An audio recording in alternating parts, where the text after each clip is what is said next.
8 taon na ang nakakalipas nang tumakas si Megan sa kasal na tinakda sa kanya ng kanyang ama at piniling makapagtrabaho sa abroad bilang isang nurse. Para sa kanya, hindi si Alexander ang napabagay sa kanya, ang binatang payat, puno ng tagihawat at nerd sa paningin niya. Pero makalipas ang ilang taon na muling pagbabalik niya ng bansa, napanganga siya na makita ang lalaki ngayon.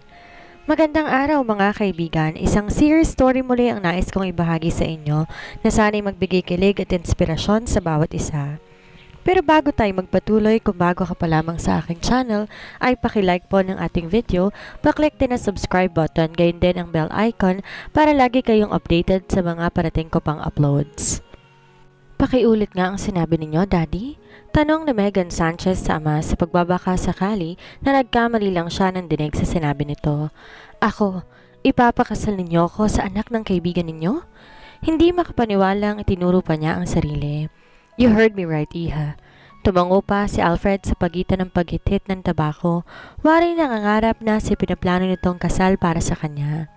Ipapakasal kita sa anak ni Ramon de Silva. Napanganga naman ang dalaga. Kulang ang sabihin para siyang binagsakan ng bomba sa sinabi ng kanyang ama. Kailan pa pumasok sa isip nito ang ganoon kasamang ideya?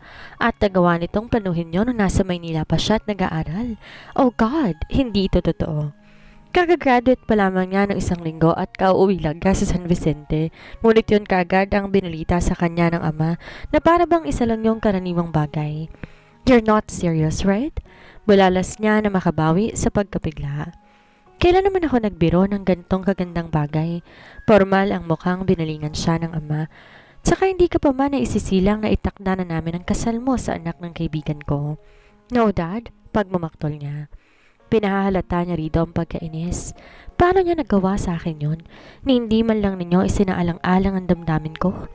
Napatayo siya sa kinaupuan at nagbalakad-lakad sa sobrang tensyon. Matagal nang kaibigan ng pamilya ang mga De Silva, Megan. Nagmamay-ari sila ng minahan sa kabilang bayan at isang malaking karangalan ang mapabilang sa kanilang angkan. Ngayon naman kulang na lang sabihin ninyong ibinenta ninyo ko. Ano ba yung sinasabi mo, bata ka? Napatayo si Alfred sa panggigilalas at wari noon lamang nito napansin ang nakabusangot niyang mukha. Ayaw mo sa kasal na yon? Kunot noon na tumitig to sa kanya. Kanina ko pa yan sinasabi, Daddy, pero mukhang ngayon mo lang narinig ang pagtutol ko. Malaki ang respeto niya sa ama pero sa pagkakataong to, hindi niya maiwasan na maging sarkastiko. Uulitin ko sa'yo, Daddy. Ayoko. Hindi ako magpapakasal sa lalaking hindi ko kilala. Ano ba namang iniaayaw mo sa kasal na yon, Megan? Pinamewangan na siya ni Alfred.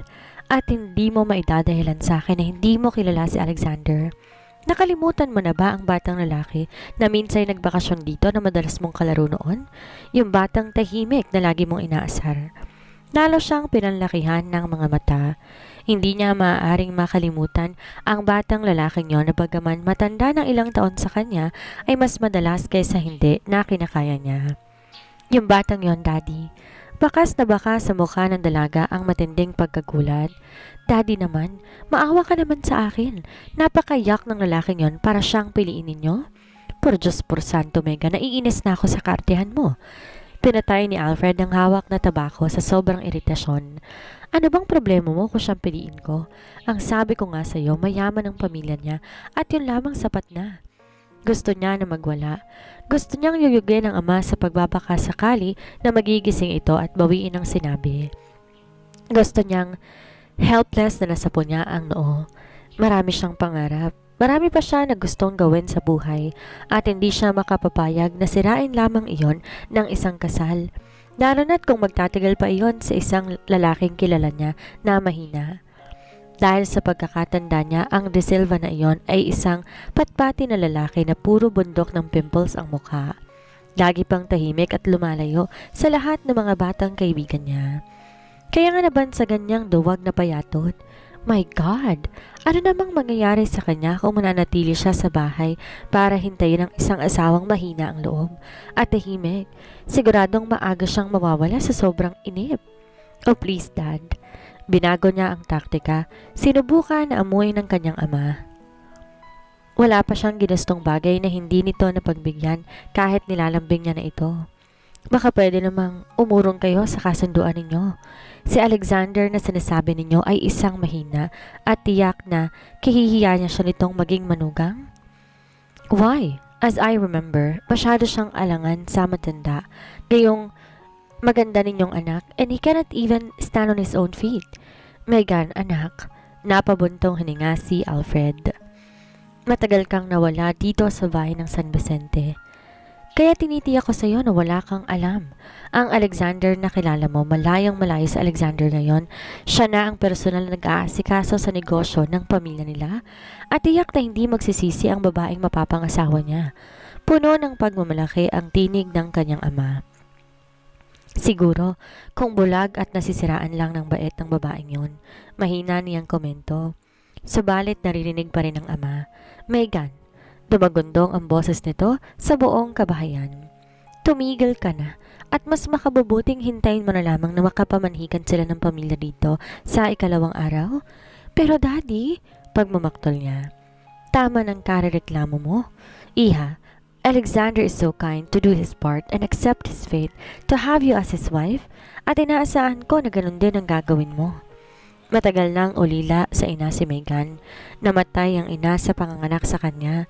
Simula nang mag-iisip siya, si Nanay Maria na ang kinilala niyang pangalawang ina at nagiging takbuhan niya, lalo na kung nagkakatampuhan sila na mag-ama. Bakit ganon, Nanay?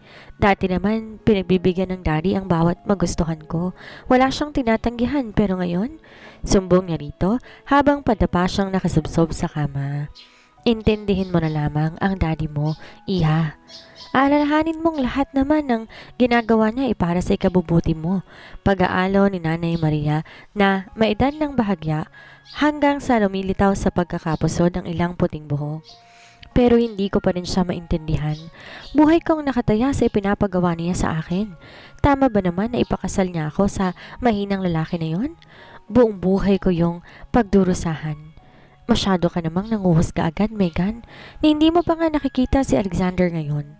Basta, Nanay. Kung ano si Alexander nung makilala ko, yun pa rin siya. Mahina, boring at pangit. Malayo para maging ideal man ko. At kahit anong sabihin ninyo ng daddy, hindi magbabago yon. At nang pumikit siya, lumitaw si Alexander sa kanyang isipan.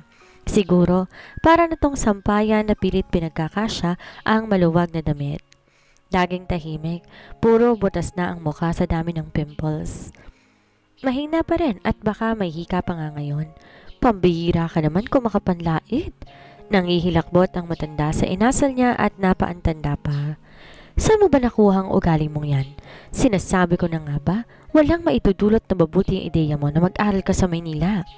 Nanay Maria, tubihaya siya na higa at nagtatampong tumingin dito. Marami lang akong pangarap at hindi ako nagtapos ng nursing para lang maagang maburo bilang asawa ng kung sino. Bala ko yatang mag-abroad at naghihintay na lang ako ng approval sa ipinasa kong application sa ibang bansa.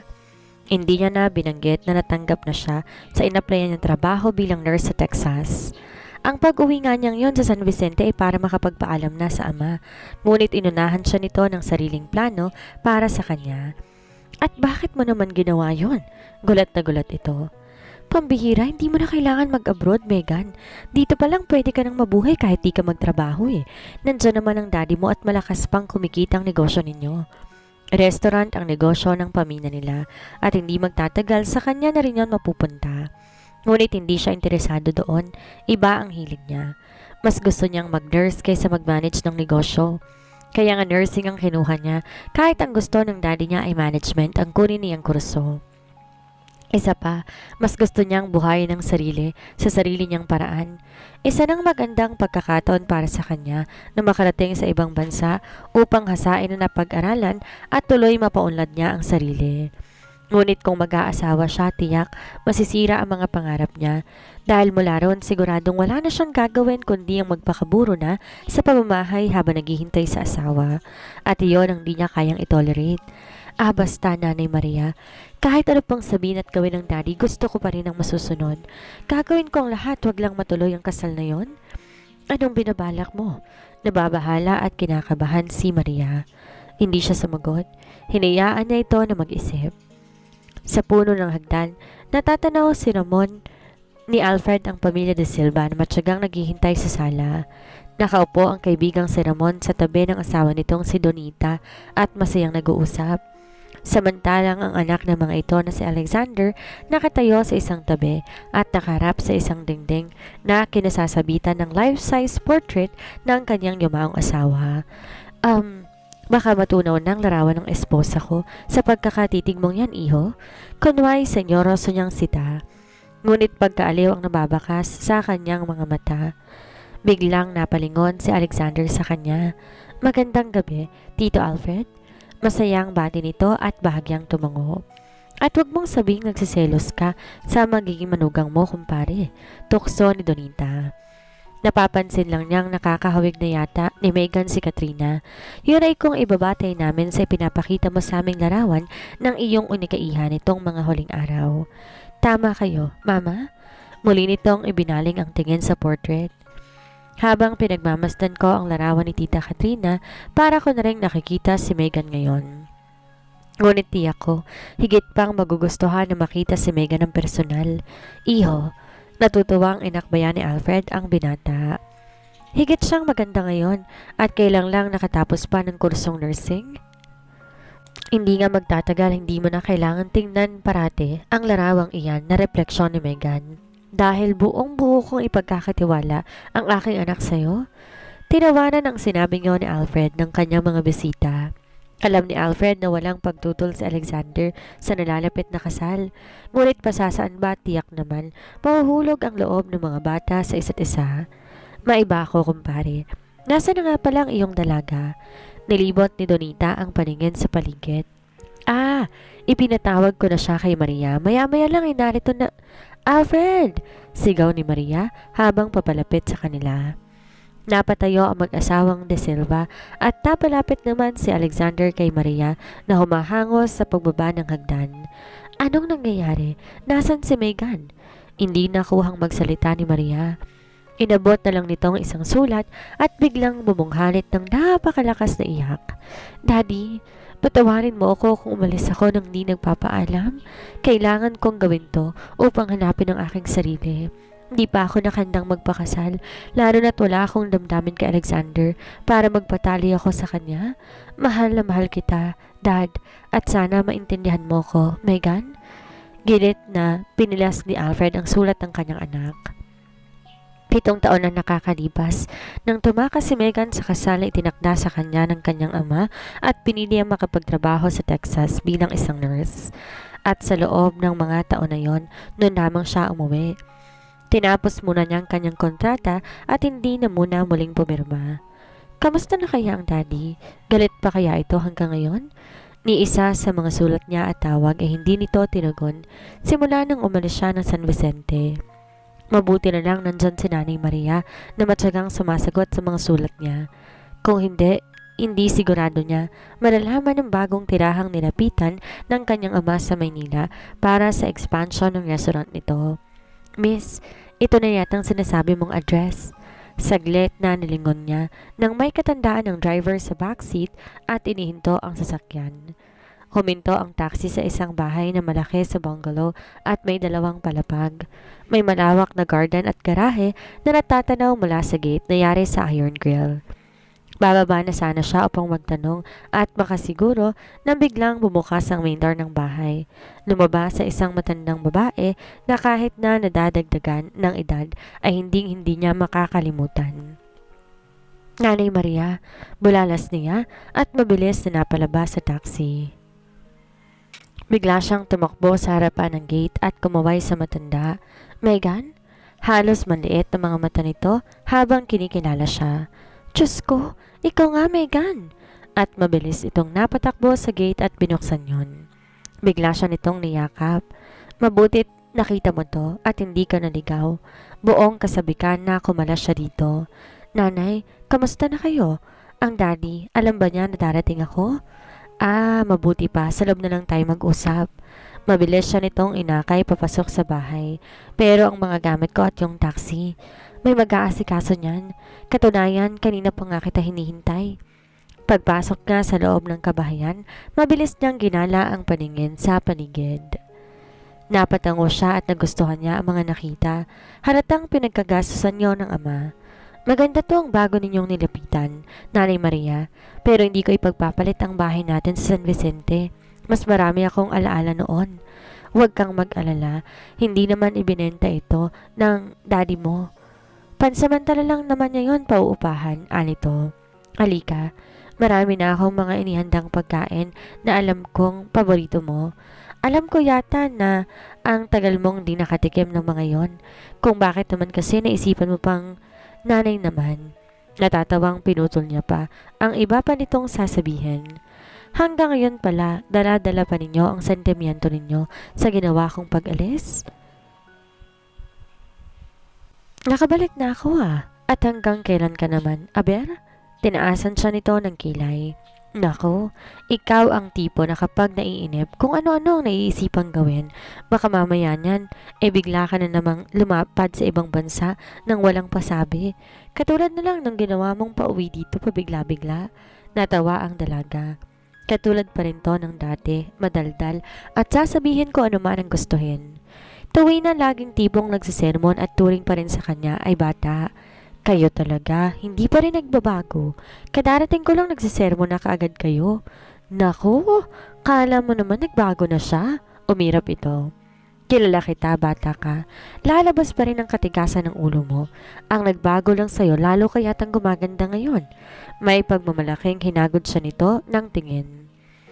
Tamang na nga kayo sa pambobola ninyo? At nagbibirong pinisil niya ang ilong nito, katulad ng naglalambing siya. Ang dati nga pala, bakit hindi ko siya nakikita? Diba ang sabi ninyo ay alam na niya ang pagtawag kung uuwi ako ngayon? Pinasabihan niyo ba siya? Nahalata niya ang saglit na pagkawala ng ngiti nito. Napilit man itong itago ay hindi nito nagawa. Ay, may nakalimutan ako sa kusina. Mabilis niyang hinawakan ang kamay nito at pinigilan bago pa ito makalayo. Nanay, ayoko na magkakaila kayo sa akin. Sabihin ninyo sa akin ang totoo. Alam ba ng daddy na uuwi ako ngayon? Ulit niya. Napatango ito. Sinabi ko sa kanya na darating ka pero umalis pa rin siya dahil ayaw niya akong makita. Ganun ba, Nanay Maria? Ang hindi pagsagot ni Nanay Maria ay otomatiko na ring pag-amin. Napabuntong hininga ang dalaga. Sa tingin ko, panahon na para tapusin na namin to ni Daddy. Mag-uusap kami pagdating niya. Ngunit hindi na nangyari pa ang gusto niya dahil lang gabing iyon ay hindi umuwi ang ama. Tinanghali siya ng gising. Nangangalumatang nagtungo siya sa komedor para kumain. Aakitin na sana kita para gisingin pero mabuti at nagising ka na. Bati ni Nanay Maria na naabutan niyang naghahanda ng pagkain sa mesa. Napuyat ako sa paghihintay na hindi naman dumating. Palagi ba niyang ginagawa ang ganon? Kagabi lang, wala sa loob na sagot niya. Kumain ka na. Huwag mong intindihan ang sinabi ko at baka may importanteng inaasikaso ang ama mo kaya hindi siya nakauwi. May importanteng inasikaso? Baka naman sinadya talaga ng daddy na hindi umuwi dahil alam nitong nasa bahay ako at naghihintay. Ayaw pa rin niya akong makita. Pininis niya ang ganoong isipin dahil ayaw niyang ma-depress. Kailan nga pala kayo lumipat dito, Nanay? Paggawan ay tanong niya sa pagitan ng pagsubo. Kung di ako nagkakamali ay magtatatlong taon na rin ngayon. Bakit mo na itanong? Hanggang ngayon kasi, iniisip ko pa rin kung bakit nga ba naisipan ni Daddy na lumipat dito. Ang alam ko, mahal naman niya ang San Vicente, lalo na nga at doon sila nagkakilala ni Mommy. Baka dahil sa ginawa kong pagtakas noon. Ano ba yung pinagsasasabi mo? Tuluyan nang tinapos ni Maria ang ginagawa at naupo na sa tabi niya. Bueno, sumandal ito sa upuan. Natural na napahiya at nagalit ang mga De Silva sa ginawa mong pagtakas noon sa mismong gabi ng pabamanhikan nila. Pero hindi rin naman nagtagal yon at nagkasundo rin sila ng ama mo. Inuunawa na lang ni Ramon at Donita ang ginawa mo. Alam mo naman likas na mabait ang mag-asawa, hindi ba? Tumango siya. At si Alexander? Nagalit din noon si Alexander dahil sino ba namang hindi? Pero ang alam ko nalagpasan niya na ang pagkapahiyang nadama dahil nakapag-asawa siya makalipas ang 2 taon. At ang balita ko nga ay mabuti at masaya naman daw ang buhay niya na may asawa. Kung ganon, Hindi ang galit ng mga De Silva kay Daddy ang dahilan kung bakit napaluwas siya dito sa Maynila. Kahit papano, nakahinga siya roon ng maluwag. Talagang gusto lang ng Daddy mo na mapalawak ang negosyo niya. At kung tutuusin nga, kahit andito ang Daddy mo, patuloy pa rin ang komunikasyon niya sa kabilang pamilya. Kamusta naman daw ho sila? Sa huli kong pagkakaalam, lalong gumanda ang ugali ng Daddy mo nang magbabad sa bahay at magkwento ng kung ano-ano. Kaya wala na akong masyadong alam maliban doon. Siguro sa mga oras na ito, kasama na ni Alexander ang asawa nitong simple at konserbatibo. Masaya, katulad ng sinabi ni Nanay Maria, at may ilan ng anak na makukulit. Pero ano ba naman ang pakialam niya? Kahit papano nagpapasalamat siya at tiyak na nakalimot na ang mga De Silva sa ginawa niya. At sa wakas, nakahanap na rin ang mga ito ng mapapangasawa ni Alexander na siyang nababagay dito. Napukaw ang pag-iisip niya nang marinig ang tunog ng telepono. Bago pa siya makakilos ay nakatayo na si Maria para sagutin iyon. Ngunit sa isiping baka ang ama iyon ay sumunod siya. Naku, ikaw na ang bahala. Pero sinasabi ko sa iyo ha, hindi mabuti tong ginagawa mo. Ang parating yun lang ang naabutan niya dahil binabana ni Maria ang telepono. Pagharap nito, bigla itong natigilan nang makita siya. Anong ginagawa mo dyan? Kanina ka pa ba, iha? Ang daddy yon, hindi ba? Tanong niya sa halip na sagutin ito. Wala nang nakikitang dahilan pa si Maria para magkaila sa kanya. Nagbakawala ito ng malalim na hininga bago sumagot. Si Alfred ngayon, Megan, at pinapasabi niya na hindi mo na siya uuwi dito. Pansamantala, doon daw muna siya matutulog sa opisina hanggang sa maramdaman niya na nakanda na siya para makita ka. Nakuyom ng dalaga ang mga kamao. Hindi maaari na gawin sa kanya yon ng kanyang ama. Hindi habang panahon maiiwasan siya nito. Hindi siya makakapayag. Ano ang address sa opisina ng daddy? Nanay? Seryosong saad ni Megan. Naiintindihan ko and I'll see what I can do. Pagkababa ni Alfred ng auditibo sa cradle, nahulog to sa malalim na pag-iisip. Mukhang problemado ito. Nasa ganoon tong kalagayan nang biglang bumukas ang pinto ng silid opisina. I told you to let me in. Naiiritang sumungaw si Megan sa opisina ng ama habang pinipigilan naman siya ng sekretary nito. Sir, sinabi ko nang ayaw niyo siyang makita pero nagpupumilit pa rin. Napatingin ang sekretarya kay Alfred, walang magawa. Iwanan mo na kami, Celine. Walang emosyong utos nito at hindi inaalis ang tingin kay Megan. Pagkaalis ng sekretarya, kahit na sino sa kanilang dalawa ng ama ay walang nagsasalita. Kapwa sila nakatitig sa isa't isa at nagpapakiramdaman. Nadagdagan ng ilang gatla sa noo ang kanyang ama kung ikukumpara ng huli niya itong nakita. Masyado tong naging seryoso na tila hindi na marunong umiti. Mukhang di na rin to katulad ng dati na madali niyang mapasunod sa mga lambing niya kapag may ginusto siya. Matigas na ito ngayon? Anong kailangan mo? Kahit ang tinig ng ama salat sa emosyon. I came here to settle our misunderstanding, Papa. Hindi niyo ako pwedeng tikisin habang buhay. Mababa ang kanyang tinig at nasa mga mata ang determinasyon. There's nothing to settle. As far as I'm concerned, Megan, you may now leave. Marami pa akong gagawin. I am no longer your little girl na po pwede niyong utusan, Dad. I've already grown into a woman. Marami na rin ang nabago sa akin. Really, Megan? That I have to see for myself. Hindi kaya tulad ka pa rin ng dati, gagawin ko anong maisipan at walang pakialam kung mabigyan man ako ng kahiyan? Namula ang dalaga sa sinabing yon ng ama. You are unfair, Dad. Sinusumbat niyo pa rin sa akin ang nangyari 8 years ago. And what is fair, Megan? Tama ba na muntik na kami magkasira ng kaibigan ko dahil sa ginawa mo na hindi mo na ako binigyan ng kahihiyan? I'm sorry for what I did. Pero hindi naman tamang ipilit niyo sa akin ang buhay na hindi ko gusto. Pangangatwiran niya. Masaya ako sa pinili kong buhay sa bahay kaysa sa buhay na gusto niyo para sa akin noon at hanggang ngayon wala akong pinagsisisihan. At nagmamalaki ka pa sa akin ngayon. Di na nakataas na magtaas ng boses si Alfred. Napatayo ito sa kinaupuan. Hindi ako nagmamalaki sa inyo. I'm just giving my side. Wala sa loob na nasa po niya ang noo. Mukhang mahihirapan yata siyang paliwanagan ang ama. Mahal na mahal niya ang ama at hindi niya gusto na magtalo sila nito sa unang pagkikita nila pagkatapos ng 8 taon. Once I have been your little girl, Dad. Pero hindi ibig sabihin nun kailangan yung hawakan ng buong buhay ko. Di niya binigyan ng ama ng pagkakataon na makapagsalita. Nung sabihin niyo sa akin na tinakda ninyo ang kasal ko nang hindi ko alam at sa isang lalaki pang hindi ko gusto, hindi man lang ninyo ako kinonsulta kung anong plano ko para sa sarili ko. Mataas ang pangarap ko noon at malayo pa sa isip kong pag-aasawa, lalo na tingin ko rito ay napakasagradong bagay. Kung mag-aasawa ko, mas gusto ko sa lalaking mahal ko at hindi yung ipinipilit lamang sa akin. But all I want for you then is to give you the best.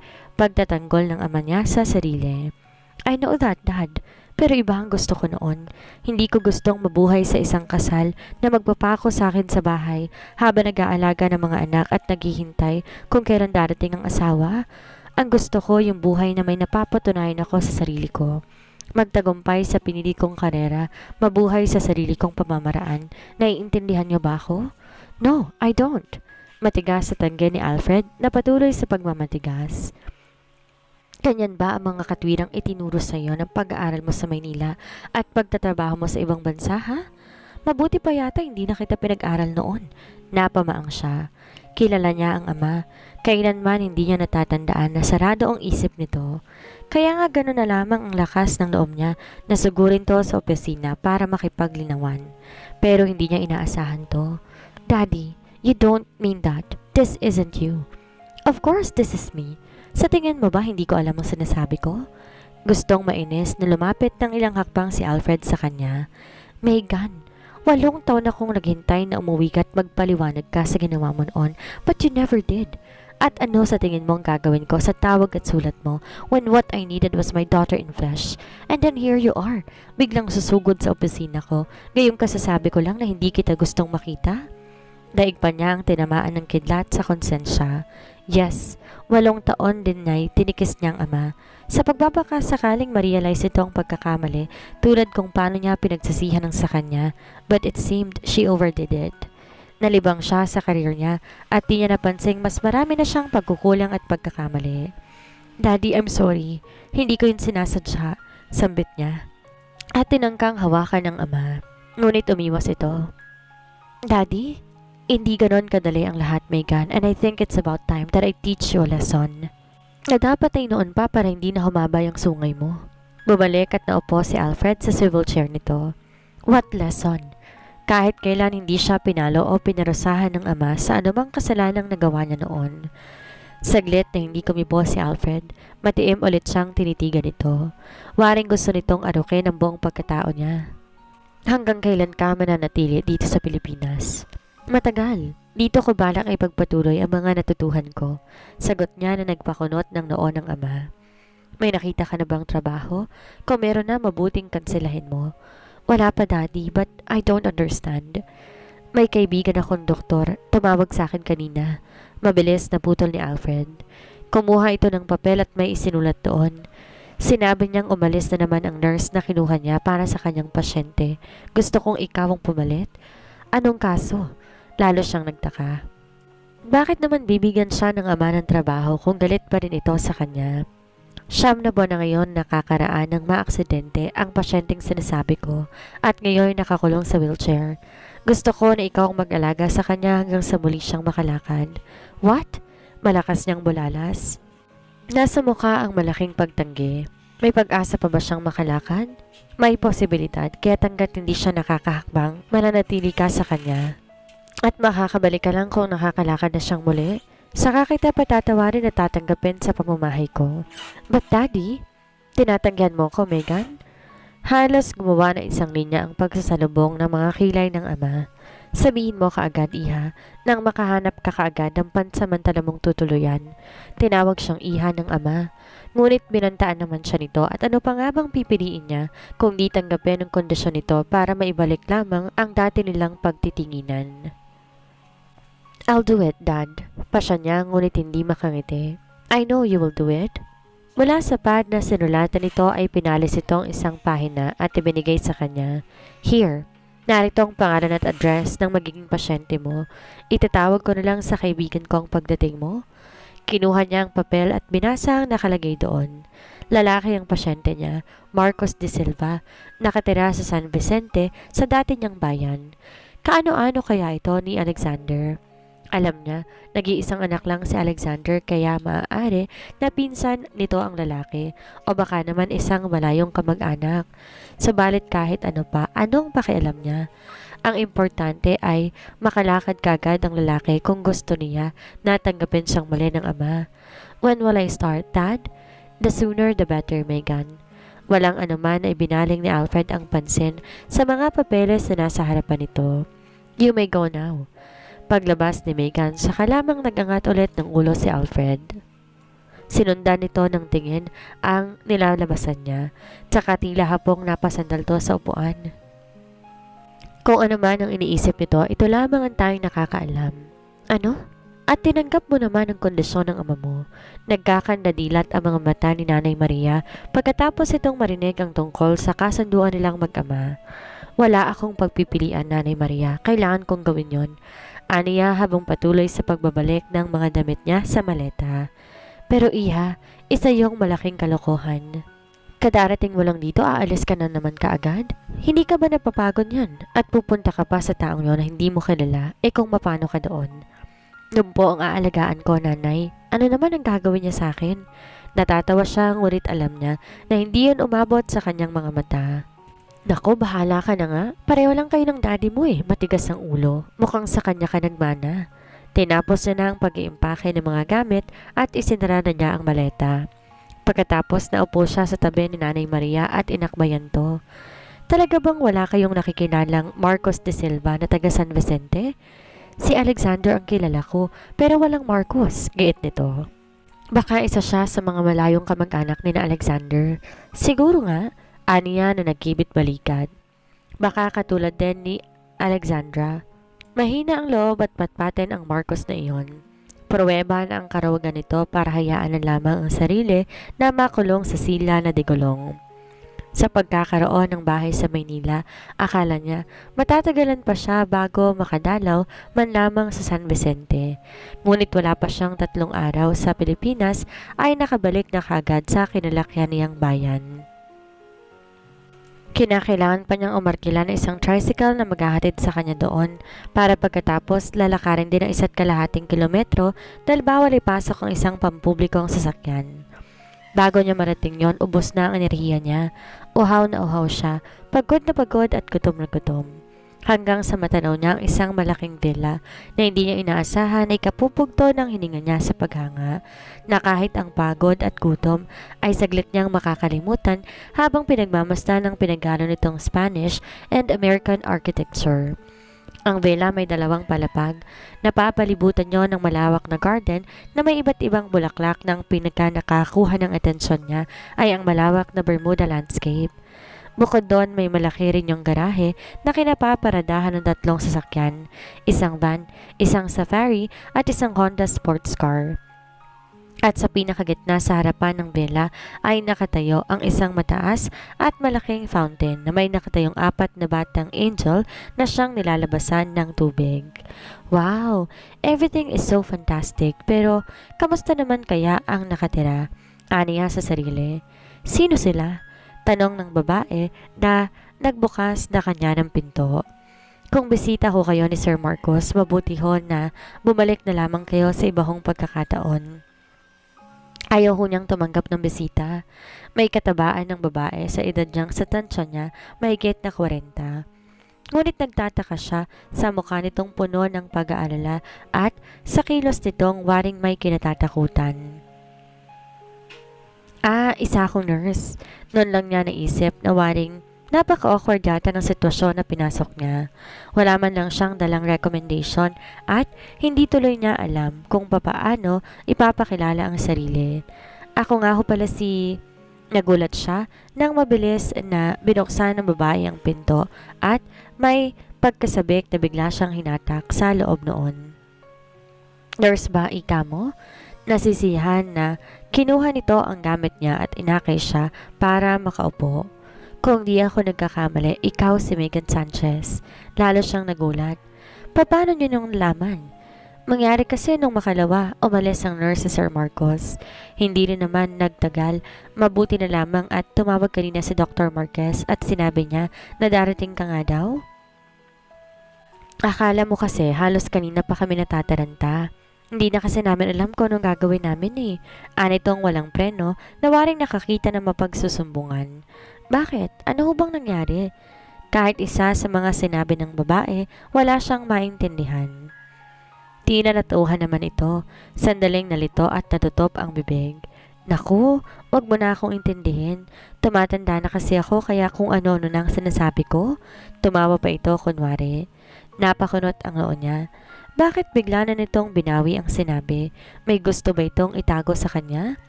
Sinabi ko nang iwan ninyo ko ah. Pinutol ng galit na sigaw na yon ang sasabihin niya. Dumagundong yon sa buong kabahayan. May narinig siyang sumagot, mahina at waring umiiyak. Sinabi ko nang, wag mo kong iyakan. Ano ba ang nangyayari? Nagtatanong ang mga mata na tumingin siya sa babae. Mas matindi na ang pag-aalala nito. Naku, wag mong intindihin yon. Halos mamilipit ang mukha nito sa pagpipilit ng ngumiti. Huwag kang mag-alala, mababait naman ang mga tao dito. Pero dyan ka lang ha, at huwag kang aalis. Kahit anong marinig mo, huwag kang aalis. Pagkatapos na mahigpit na bilin na iyon ay bigla siya nitong iniwan bago pa man siya makapiyok. Nalilitong ginala ni Megan ang tingin sa kabuuan ng bahay. Kompleto yon sa modern appliances na hinaluan ng ilang mga antiques. At kahit na isa, wala siyang maipintas. Bakit ba napakakulit ninyo? Sinabi kong ilabas ninyo yan at umalis kayo sa harapan ko. Sigaw muli ng kung sino. Hindi na sana yon papansinin ni Megan, subalit lumipas ang ilang sandali na natili pa rin ang pagkakaingay. Sa halip matakot at mangilag, parang gusto niya na yung kainisan. Sino bang lalaking sumisigaw na iyon na daig pa ang isang bakang umaatungal? Unti-unti yung tumutulili sa kanya at nagpapasakit na rin sa kanyang ulo. Nakakarindet, nakakabingi. Hindi na siya nakatiis. Tumayo siya at sinundan niya ang babae. Tinungo ang pinanggalingan ng ingay na yon.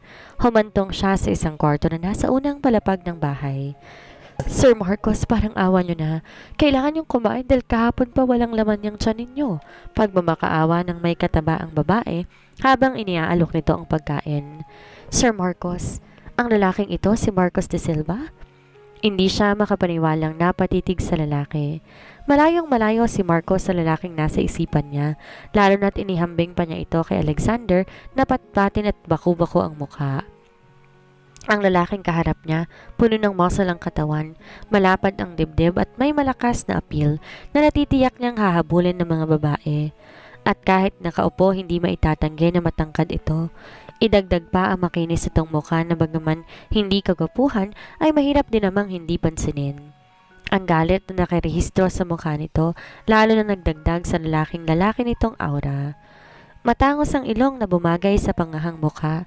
Mapang-akit ang abuhing mga mata ng lalaki na kahit naniningkit ay masarap pa ring titigan.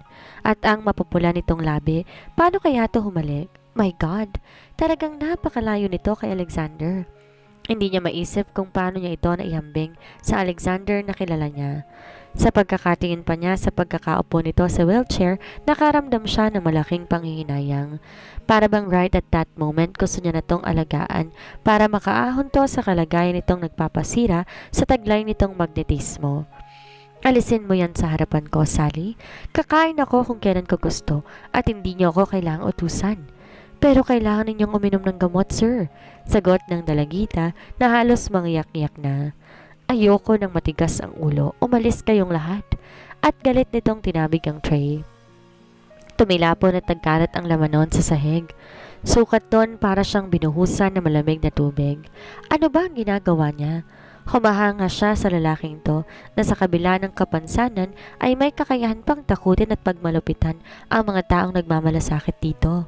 Napaka-arogante. Saglit lamang ang pagkatulala nila sa ginawing yon ng lalaki. Pagkawan ay parang sanay ng kumilos ang dalagita at isa-isa nitong pinulot ang tumilapon na tray at mga basag na pinggan. Ang babae namang kausap niya kanina ay yumuko at nagsimula na ring makitulong sa pamumulot. Subalit talata niyang parehong malapit ng bumunghalit ng iyak ang mga ito. Pagtingin niya kay Marcos, tila walang anuman na saglit nitong pinanood ang dalawa bago pinagulong ang silya. Lumayo to at saka sinabayan ng talikod. Sa tingin ko, kung meron mang matigas ang ulo na nasa kwartong to, ikaw yon, Marcos de Silva. Hindi siya nakatiis. At daig mo pang isang 3 taong gulang na bata sa katigasan ng ulo. Biglang napahinto ang lalaki sa direksyon niya. Saglit lang ang naging pagkabigla nito nang makita siya. Napalitan kaagad yon ng pagdidilim ng muka nang mabistahan siya. Megan Sanchez.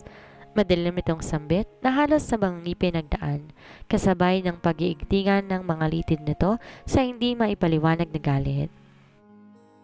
Kung galit na si Marcos kanina, mukhang lalo pa tong nagalit nang makita siya. Matalim ang pagkakatingin nito sa kanya. Kilala mo na ako? Ganun ba kabilis kumalat ang balita na siya na ngayon ang bago nitong nurse? Ngunit bakit galit agad to sa kanya? Sino bang makakalimot sa babaeng tumakas sa gabi mismo ng pamamanhikan sa kanya? 7 taon na ngayon na nakakaraan. Pang-uuyam na saad ng binata. Kung ganon, kamag-anak ka ng mga De Silva para malaman nito ang pagtakas niya noon na mismong araw ng pamamanhikan nila Alexander. But just the same, ang layo pa rin para maging kamag-anak to ni Alexander. Wait a minute, paano mo na sigurong ako yon? Nagkita na ba tayo dati? Tanong niyang nakakunot noo. Hindi kita maaaring ipagkamali sa iba, Megan. Marami na ako nakitang larawan mo at hindi rin maaaring ipagkamali ang malaking resemblance mo sa iyong ina. Humupa ng kaunti ang galit nito. Ngunit naroon pa rin ang katigasang tono na gamit nito kanina. Sino nagpapasok sa'yo? Ako, Sir Marcos? Sabat ng babaeng kausap niya. At bakit mo siya pinapapasok? Singal ni Marcos sa galit. Hindi ba't mahigpit kong bilin na wala kang papapasukin na kahit sino hanggat wala akong pahintulot? Huwag mo silang singhalan, Marcos. Pagtatanggol ni Megan sa babae. Pinapasok niya ako rito dahil ako na ngayon ang nurse mo kapalit ng umalis.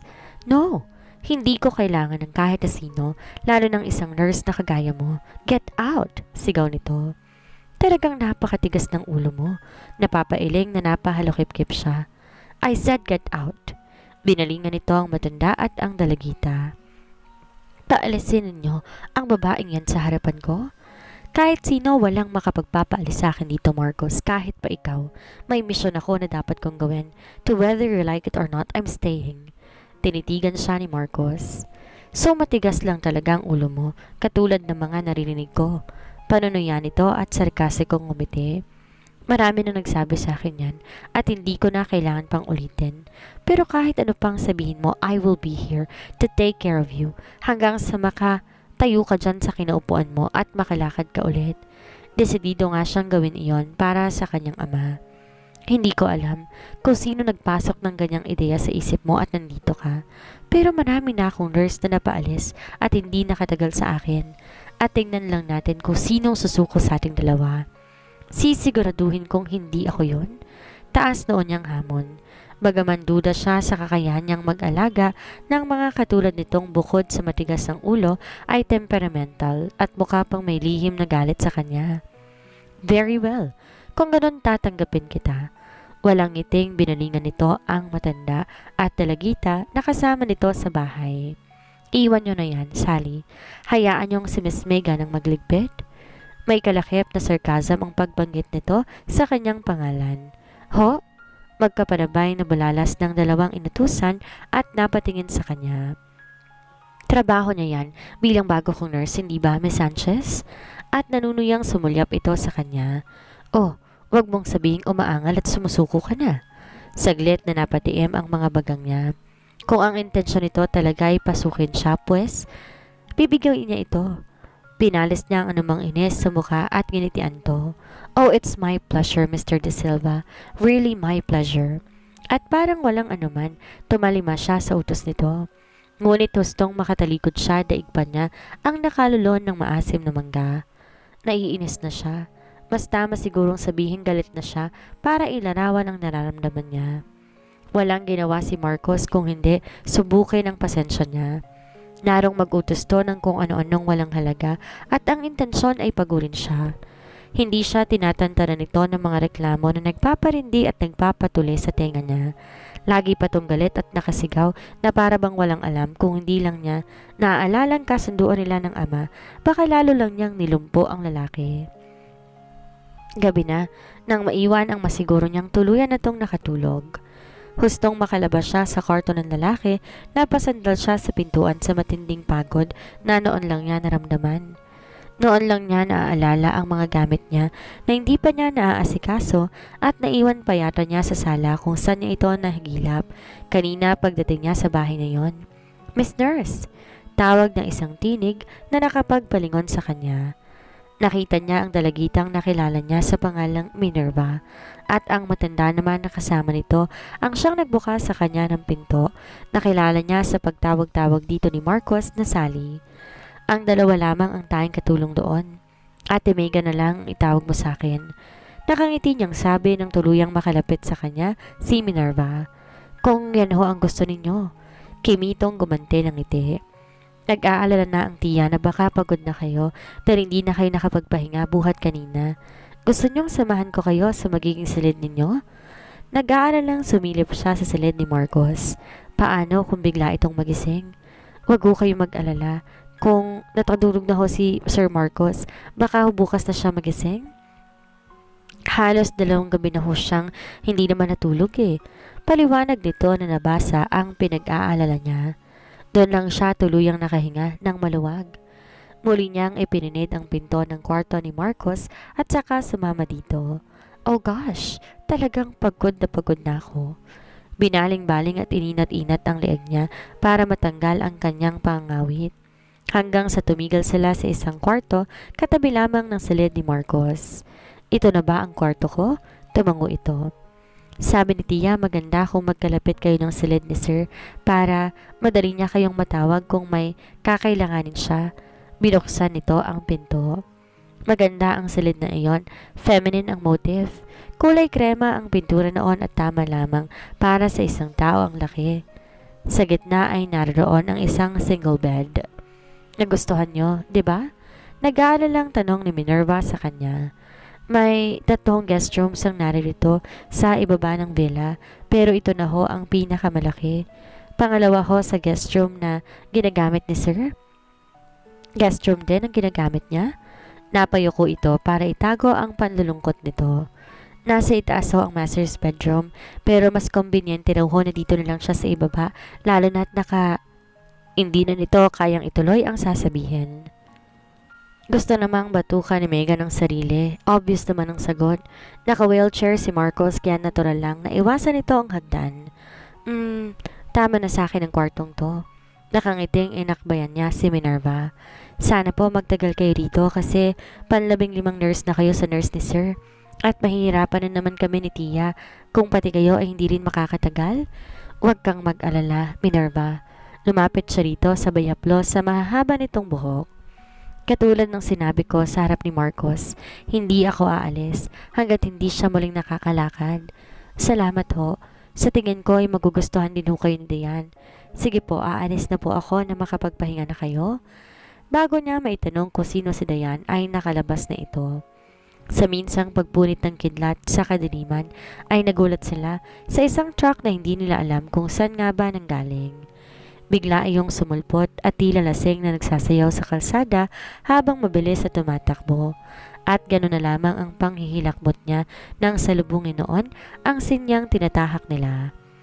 Kasabay ng pag-iwas niya, narinig niya ang malakas sa sigaw ng asawa niya at ng kanyang anak. At kahit pa madulas ang kalsada, hindi niya nakontrol ang manibela. Huli niya nang makita ang diretsyong tinatahak nila.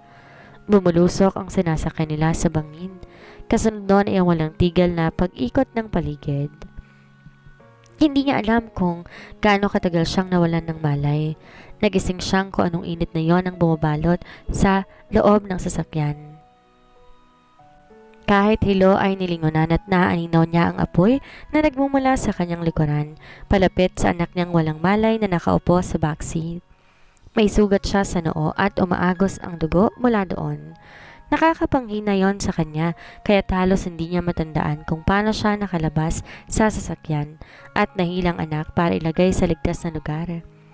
Pagkalapag niya sa anak, kasabay niyang narinig ang malakas na pagsabog galing sa likuran. Pagkatapos ay binalot ng lumalaganap na apoy ang buong sasakyan. "Amor!" Malakas niyang sigaw. "Amor!"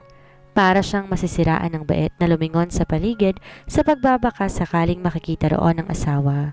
Subalit pinagsisinghalan niya yon nang aninong nakikita niyang walang malay na nakadukmo pa rin sa loob ng sasakyan at unti-unti nilalamon ng apoy. Yon ang asawa niya. No! Pumunit sa kadiliman ang nakakapangilabot niyang sigaw, puno ng paghihinagpis. Pawisang napabalikwas ng bangon si Marcos. Hinihingal at tila kinakapos ng hininga. Nasapo niya ang mukha. Muli na naman siyang dinalaw ng masamang insidenteng yon.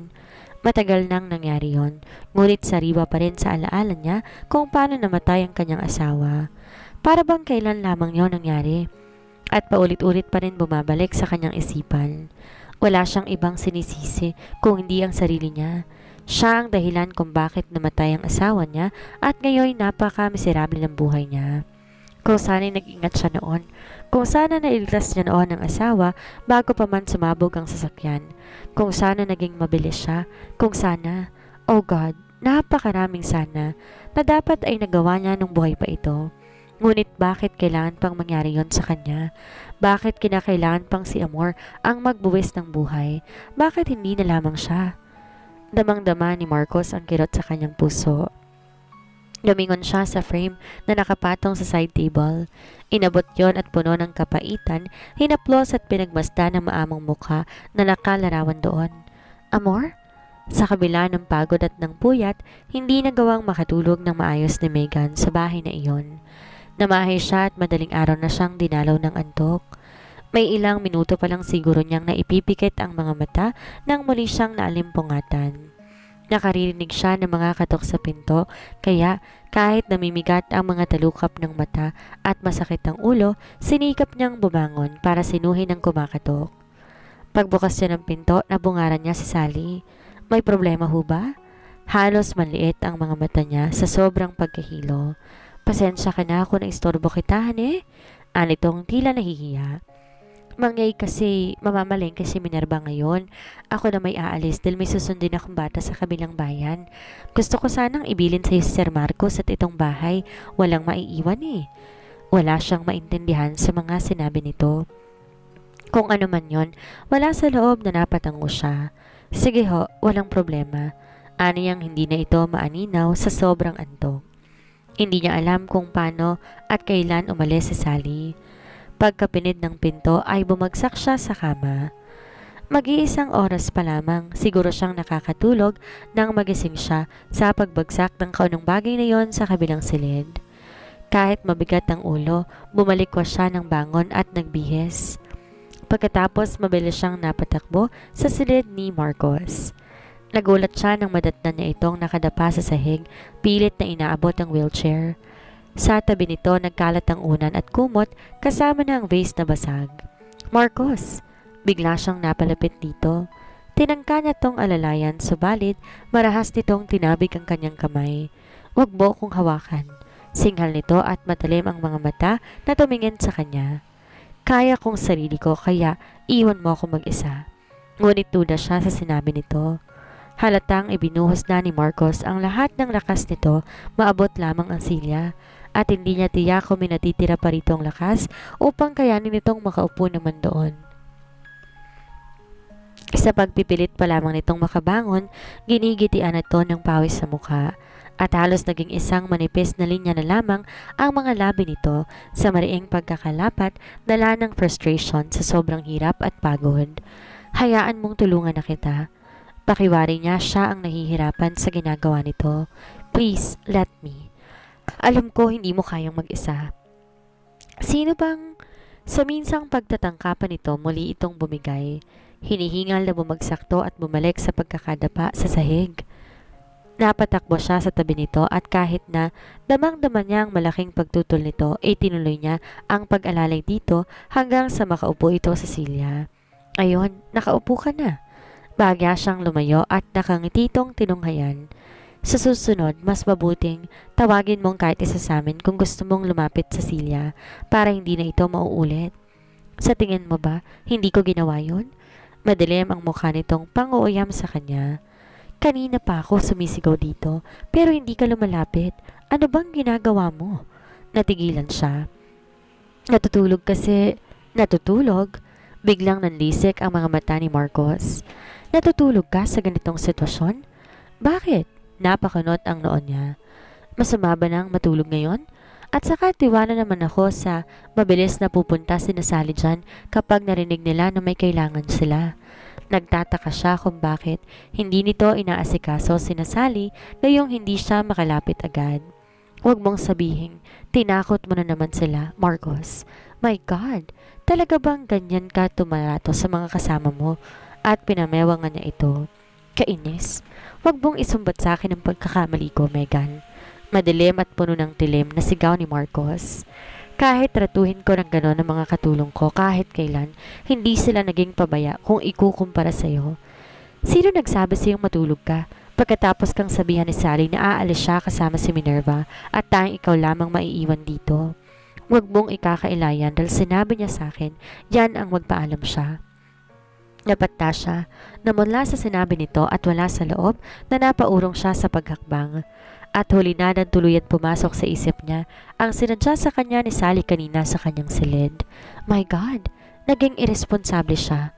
May dahilan nga si Marcos para magalit ng ganon. Oh, I'm sorry. Hindi tuloy niya alam paano hihingi ng paumanhin. Nangangapal ang mukha niya sa sobrang pagkapahiya. Hindi ko sinasadya ang nangyari kanina. Ito lang ang unang pagkakataon na nagkulang ako ng ganito. Itong unang pagkakataon, Megan? Tumaas ang isang sulok ng labi ni Marcos para sa isang ismid ng ngiti. I doubt it, lady. This is not the first time na nagkulang ka, for you have done it before the worst. In fact, that is so unforgivable. Anong ibig mong sabihin? Naguguluhan siya sa sinabi ni Marcos. May iba pa ba siya na nagawang kasalanan dito? Have you forgotten what you did 7 years ago? Para sabihin mo ngayon na wala ka pang nagagawang pagkukulang? 2 pamilya ang muntik ng magkasira dahil sa kalokohan mong yon. Napahigpit siya ng malalim na hininga. Iyon ang pinakahuling nasa isip niya na sasabihin ito. Subalit sino ito para isumbat sa kanya iyon? Kamag-anak man ito ni Alexander, wala pa rin to sa posisyon para ipamukha sa kanya ang ginawa niya. How dare you? Asik niya rito. Biglang nagpantig ang kanyang tenga. Hindi mo ako kilala para sabihin at ipaalala mo sa akin yan, Mr. De Silva. Wala kang karapatan. Ah, kilala kita, Megan Sanchez. Kilala kita ng higit pa sa akala mo.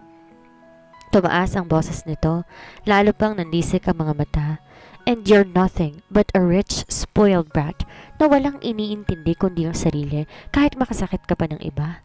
I hate you, sigaw niya.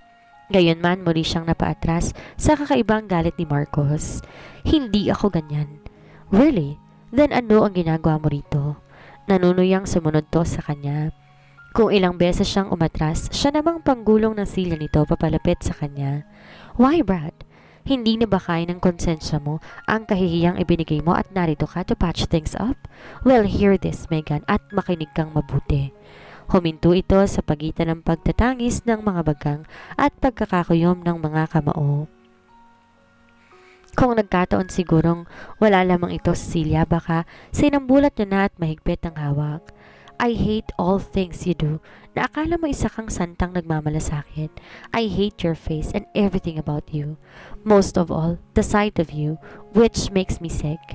Kaya mabuti pa umalis ka na. Get out of my house at baka kung ano pang magawa ko sa'yo. Pagkatapos itong dumagundong ang boses sa buong kabahayan, pakiramdam niya na bingi siya. Daig pa niyang hinagisa ng kung ano. Saglit na natulala at bumuka ang bibig niya pero walang masabi. Nang matauhan, sakalang niya nakuhang tumakbo palabas ng silid. Walang lingon-likod. Ngunit kahit nakalayo na, para pa rin siyang nakakarinig ng masasakit na salita ni Marcos. Nakapagkit sa isipan niya iyon na tila patalim na sumusugat sa kanyang pagkatao. Natagpuan ni Megan ang sarili sa labas ng villa. Nakaupo siya sa nakausling malaking ugat na isang puno na malayo ng ilang metro sa bahay. Doon muna siya habang kinakalma niya ang damdamin. Sa kinaroroonan niya malaya at buong buo niyang natatanaw ang villa. Na kung paano niya yon hinangaan nung una niyang makita ay nagmistula ngayong isang bato na walang kinang para sa kanya habang pinagmamasdan niya. Natigilan siya nang maramdaman na hindi siya nag-iisa sa lugar na iyon. Noon niya napansin na isang batang babae na nakatayo ilang hakbang layo mula sa kanya at mataman siyang pinagmamasdan. Napakaganda nito sa mahaba nitong buhok.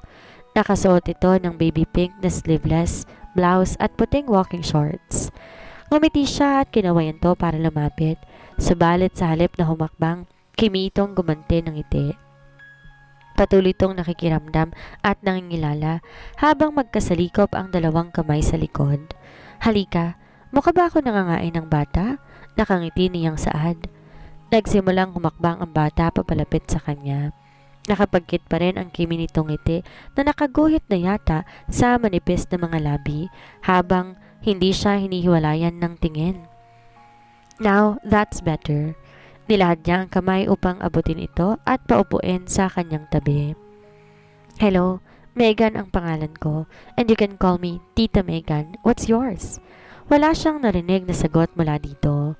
Patuloy lamang sa pangungusap ang mabibilog nitong mga mata na may mahahabang pilik habang hinahagod nito ng tingin ang kanyang buong mukha. Nagdududa tuloy siya na baka hindi nito naiintindihan ang sinabi niya. Pinagmasdan ni Megan ang bata at napansin kaagad niya ang namumula nitong kutis.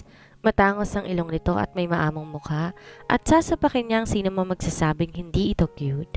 At ang mga mata nito, yun na yata ang pinakamagandang mata na nakita niya. Para bang may kakayahan niyong magsabi ng 1,000 at isang damdamin. Very expressive yon na po pwede niyang ikalunod kapag tinititigan.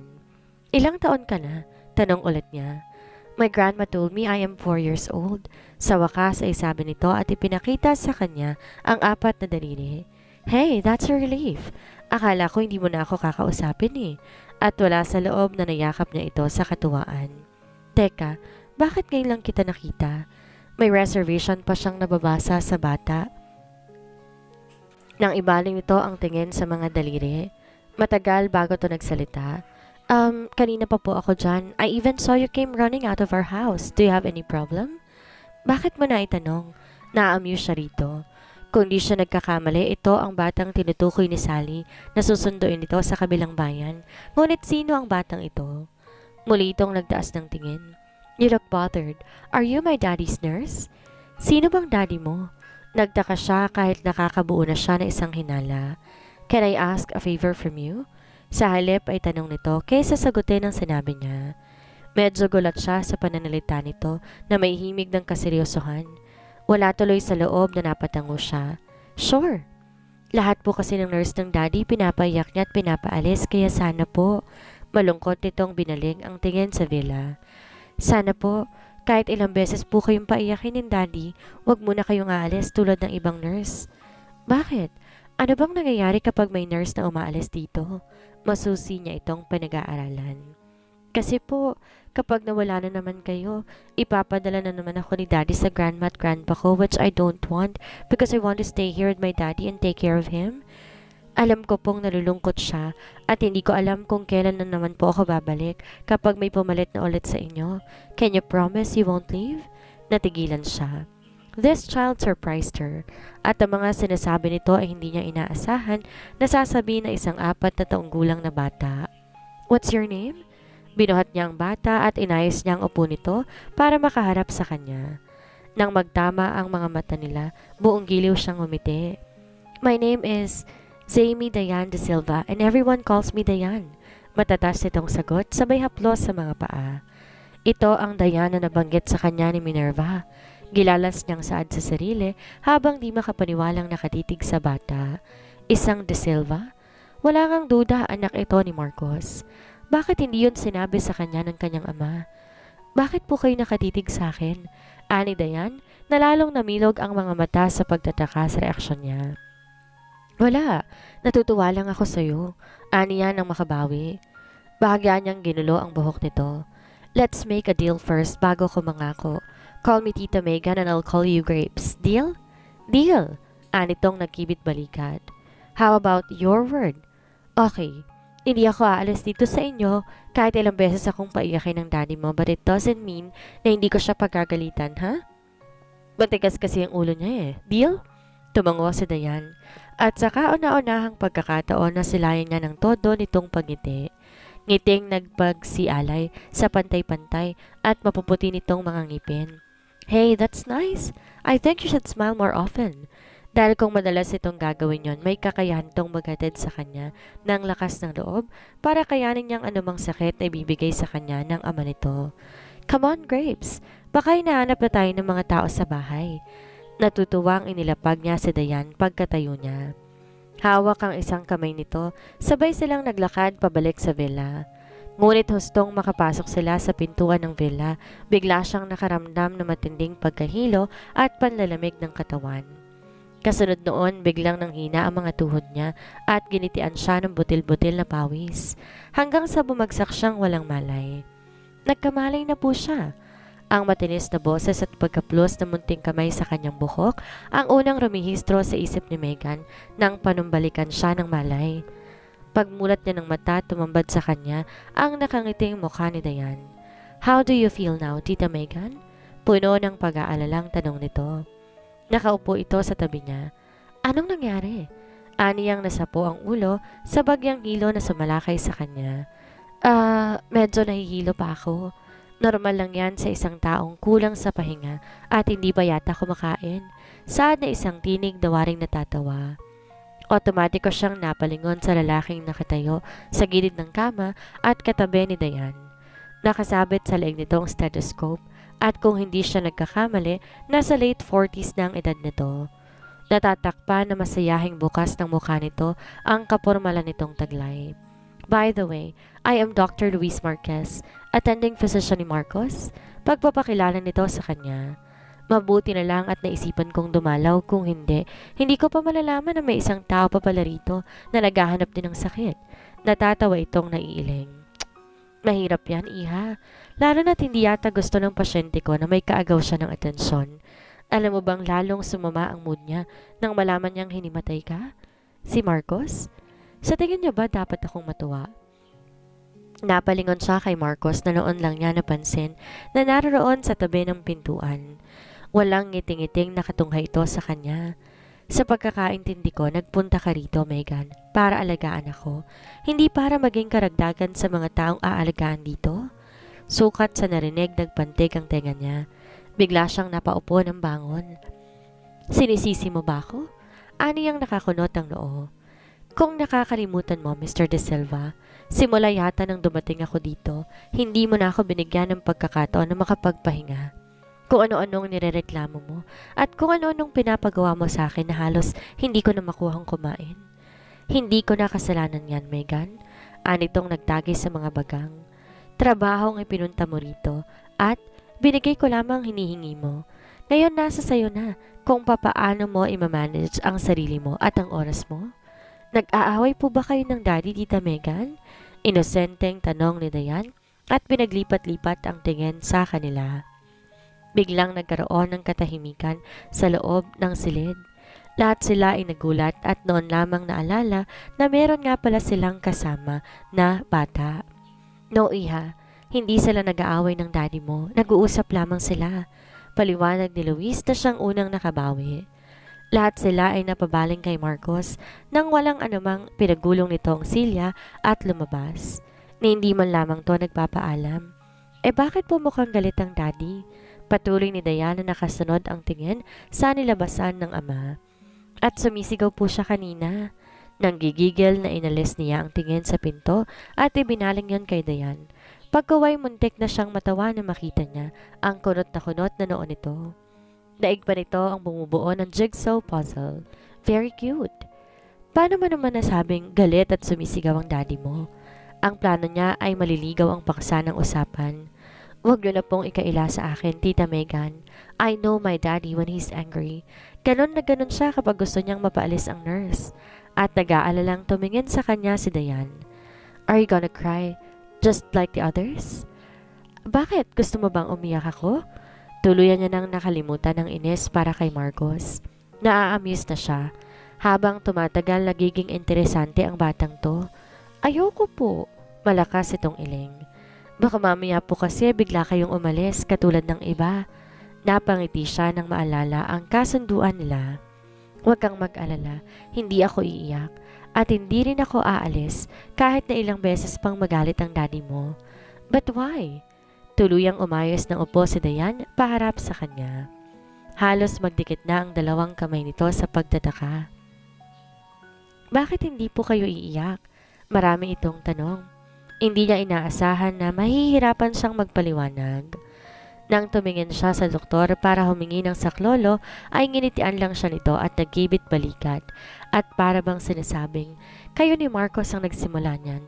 Dapat alam mo rin kung paano tatapusin. Just be careful, cause she is just a child, a very smart one. Natatandaan mo ba ang deal natin kanina? Grapes? Na minsan pagagalitan ko ang daddy mo kapag matigas ang ulo. Well, this time, siya na ang nagagalit sa akin dahil I skipped my meal and I did not take a proper rest. And it's my fault dahil matigas ang ulo ko. Bakit? Kailangan mo pang sumigaw? Can't you try to walk without yelling at each other? Nang mga sandaling iyon, napatingin siya sa kisame at napabuntong hininga. Mapapagod yata siya sa pagpapaliwanag. Kung minsan hindi sinasadya, nasisigawan natin na isang tao dahil sa sobrang pag-aalala. At the same time, magagawa natin yon para makita nila ang kanilang mga pagkakamali. At ang ginawa ng daddy mo dahil matigas ang ulo ko, nag-aalala lang siya para hindi ko na ulitin ang ginawa ko. Sana nga yun ang dahilan. Do you understand? Tumango lamang ito. Di yakapin din po kayo ni daddy kasi pinagalitan niya po kayo eh. Inosente pang tanong ni Dayan. Bigla siyang namula. Walang daddy na niyayakap ang isang simpleng nurse lang. Ikaw talaga? Natatawang hinatak niya si Dayan at kiniliti ito. No more questions, ha? I had enough. Saglit lamang na narinig niya ang masayang halakak ni Dayan. Pagkuwan ay bigla itong nagseryoso at tumitig sa kanya. Tita Megan, bigla ko pong naalala ang mommy. Pwede po bang kayo na lang ang yumakap sa akin? May init na gumapang sa puso niya. Siya man ay madalas na hanapin ang ina noon. Mabuti na nga lamang at naroon si Nanay Maria para bigay at punuin ang kakulangang iyon. Is this enough? Mabilis na tong niyakap. Maigpit iyon sabay halik dito sa noo. Thank you, tita. May kislap sa mga mata na kumalas ng yakap si Dayan. Wait, nakalimutan ko po na kailangan nyo nga po pala ng pahinga? Sige po, lalabas na ako. At mabilis na tong tumakbo palabas ng silid bago pa siya nakapagsalita. Saka lang niya naalala, kasama pa pala niya ang doktor nang sumunod din tong lumabas. Ngunit bago umalis, minsan pa niya itong nilingon. That is a very touching scene. May lambing pa ang mga ngiti nito. Sa tingin ko ay malaki ang magagawa mo sa mag-ama para makabangon ulit after the tragedy. At tama lang si Alfred na ikaw ang pinadala sa pamilyang ito. Maayos na ang pakiramdam ni Megan kinahapunan, kaya lumabas na siya ng silid upang gampanan ng trabaho sa pamamahay na iyon. Sa komedor ay naabutan niyang naroon pa si Dr. Marquez. Nagkakape ito at kausap si Sally na naghahanda ng mga lulutuin ito sa hapunan. Oh Megan, bakit bumangon ka kaagad? Gulat na sambit ni Sally na siyang unang nakapansin sa kanya. Nakakaya kay Dr. Marquez kung kasama pa ako sa alagaan niya. Samantalang ako nga ang nurse dito eh. Napapangiting nakaiumpok siya sa mga ito. At baka kung ano na naman ang sabihin ni Marcos dahil hindi ko na siya inaasikaso. Hindi mo ba dapat alalahanin si Sir Marcos, Megan? Sabat ni Sally na nagpatuloy sa ginagawa. Napatingin na siya ni Doc Marquez at naasikaso ko na rin. At saka mabait naman na bata yon para hindi niya maintindihan ang kalagayan mo. Mabait, hindi makapaniwala na tiningnan niya ito. Kung di niya agad napigil ang sarili ay baka napataas din niya ang isa niyang kilay. Mabait ba yung kulang na lang? Atakayin ako sa puso kapag nagagalit at nanininghal na daig ba ang tigre? Naku, ay hindi naman siya dating ganun eh. Katunayan nga ay napakabait ng asawa niyang si Ma'am Amor. Kaya nga nakakatagal kami ng pamangkin ko eh. Ano ho bang nangyari noon? Nagpalipat-lipat ang tingin niya sa dalawang kaharap. Kayo na lang ang magsabi kay Doc. Total sigurado naman mamaya palalabas si Sir Marcos at si Dayan naman kasama ni Minerva sa kanyang silid. Sumilip muna si Sally sa labas ng komedor. Tsaka isa pa ho, mas makakaya ninyong harapin ang galit ni Sir Marcos kung sakali mang maaabutan niya kayo. Hindi katulad ko na alam niyo namang natataranta ka agad kapag nahuhuli. Baka kung ano-ano lang ho ang masabi ko. Tumawa pa ito sabay kamot sa ulo. May masama ho ba kung sasabihin ninyo sa akin ang tungkol sa kanila, Dr. Marquez? Bueno, iha. Iniiwasan at mahigpit kasing utos ng mga De Silva na huwag nang mag-ungkat ang sa nangyaring trahedya, sagot ni Dr. Marquez. Kaya nga ang mga bisita ay limitado rin sa bahay na ito. Alam mo na, ayaw na nilang maalala ang masakit na pangyayaring yon. Ngunit tama lang sigurong malaman mo na. Nanatili siyang naghihintay na nakatingin dito. May 10 buwan na ngayon ay nagbabakasyon sina Marcos at Amor sa Tagaytay kasama si Dayan. Pauwi na sila nang hindi nila inaasahan ang malakas na buhos ng ulan. Nakapagtataka nga, nagkaroon ng bagyo, samantalang ayon kay Marcos ay umalis sila ng rest house na maganda pa ang araw. Tumigil to sa pagsasalita, binalingan ang tasang hawak at nilaro ang laman noon. Pagkatapos ay aniyan ng mainip sa mahaba nitong pananahimik. Pasaway na truck na iyon? Bulalas ni Sally na akala niya ay mananahimik na lamang. Nang balingan niya, halos ibunto nito ang panggigigil sa hinihiwang repolyo. Doon ito nakatingin. Ayon sa investigasyon ng mga pulis, bigla raw yung sumulpot sa dinaraanan ng sasakyan ni Sir Marcos. At ang mga amo ko naman natural na umiwas. Pero sa harap makaligtas, hindi nila napansin ang bangin. Sa parting iyon, napaiyak ito. Sally! Mabilis na awat ni Dr. Marquez na ikinalingon niya. Yon ang sumunod na nangyari. Megan, nahulog ang sinasakyan ni Marcos sa bangin at ipinagpatuloy nito ang buong kwento hanggang sa parteng sumabog ang sasakyan habang naroon pa si Amor na wala pa ring malay. At hanggang ngayon, hindi ko pa rin halos maisip na nilalamon ng apoy na iyon si Ma'am Amor. Muling singit ni Sally na tinigil ang ginagawa. Hawak nito ang laylay ng damit at nagpapahid ng luha. Akalain mong susugod sana si Sir Marcos sa nagliliyab na sasakyang yon. Mabuti na lang at may nagmalasakit kaagad na pigilan siya. Kung nagkataon, baka nakasama siyang nawala. Kawawa naman si Dayan. Napapailing nitong patuloy at biglang suminga ng malakas. Dr. Marquez, sabi ninyo nagawang iligtas ni Marcos si Dayan. Ibig sabihin wala siya naging pinsala sa aksidente? Paano nangyaring hindi na siya makakalakad ngayon? Maliban sa slight bruises at sugat sa noo, wala nang nakuhang pinsala sina Marcos at Dayan sa aksidenteng iyon. At aaminin ko, nagulat kaming lahat na tumitingin sa kanya nang biglang hindi na siya makalakad pagka gising niya sa ospital. Marahil sinisisi niyang sarili sa hindi niya pagkaligtas kay Amor at sa ganong paraan gusto niyang parusahan ang sarili. May pag-asa pa bang makalakad, Doc? Tanong ni Megan. Malaki ang pag-asa. Ang kailangan lang niya tulungan niya ang kanyang sarili. Ngunit kung magtatagal si Marcos sa ganong kalagayan, baka yun magkaroon ng malaking epekto sa mga nerves, bones at muscles sa mga binti niya. By then, we might need a miracle. Nakaalis na si Dr. Marquez, hindi pa rin mawala sa isip ni Megan ang mga sinabi nito. Nasa ganon siyang pag-iisip nang maramdamang patakbong lumapit sa kanya si Dayan. Hello, Grapes! Bati niya rito at saglit itong nilingon. Nasaan nga pala si Minerva? Akala ko ba siyang kasama mo sa itaas at pinapatulog ka? Nasa ikalawang palapag ng kwarto nito. Pero siya po ang nakatulog sa paghihintay na antukin ako. Naiinip po ako sa itaas kaya bumaba na lang po ako. Bale walang kwento nito. Napangiti siya. Pilyang bata, anas niya.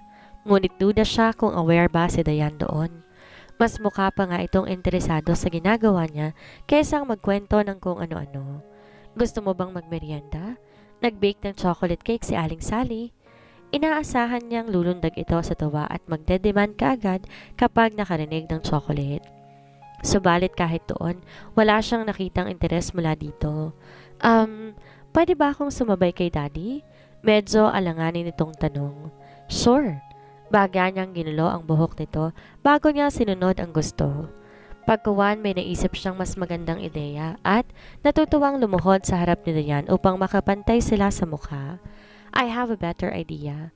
Bakit di na lang ikaw maghatid sa daddy mo ng merienda niya? Ikaw ang magpakain at ikaw na rin ang magpainom ng gamot. Talaga po? Namilog ang mga mata ni Dayan, waring hindi makapaniwala. You really mean that? Of course I do. Natawa siya. Hindi makapaniwalang mas malaki ang interes ni Dayan doon kaysa sa ano pa mang bagay. Katunayan ng pangislap ng mga mata nito. Bakit hindi kayata makapaniwala? Kasi po, kayo lang po ang gumagawa niyan sa akin. Ang mga nauna pong nurse si Daddy hindi po ako pinapayagan kahit pumasok sa silid niya at saluhan siyang kumain. Sabi nila istorbo lang daw po ako. Lihim na nagtagis ang mga bagang niya. Ano ang karapatan ng mga iyon na ipagkait sa bata na makasalo at makasama ang ama nito? Okay, let us have another deal. Puno ng pagsuyo ang tinig niya. Kabaliktaran ng mukha niyang kababakasan ng kaseryosohan. From now on, ikaw na magiging assistant ko. Tutulungan mo ako magpakain at magpainom ng gamot sa daddy mo. Your job is to be your daddy's little nurse. How about that? Thank you po, Tita Megan. Bumikig ang emosyon sa lalamunan niya nang bigla siya nitong yakapin ng mahigpit.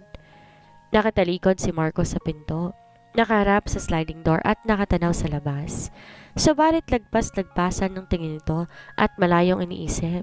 Daddy, napalingon ito. Tumiim ang bagang nito na makita kung sinong pumasok sa pintuan. Baka sa mukha nito ang pagkadisgusto. Anong ginagawa mo rito, Dayan? Kunot noon itong tanong. Inusod nito ang silya upang ganap na makaharap sa kanila. Daddy, dinalhan ko po kayo ng merienda ninyo at ng gamot. Natutuwang nakatingin to kay Marcos at naupo pa sa gilid ng kama. And look, meron din po ako para may kasalo po kayong kumain. Kasunod ni Diana pumasok si Megan. Siyang may hawak ng tray at nakaalalay sa sitwasyon.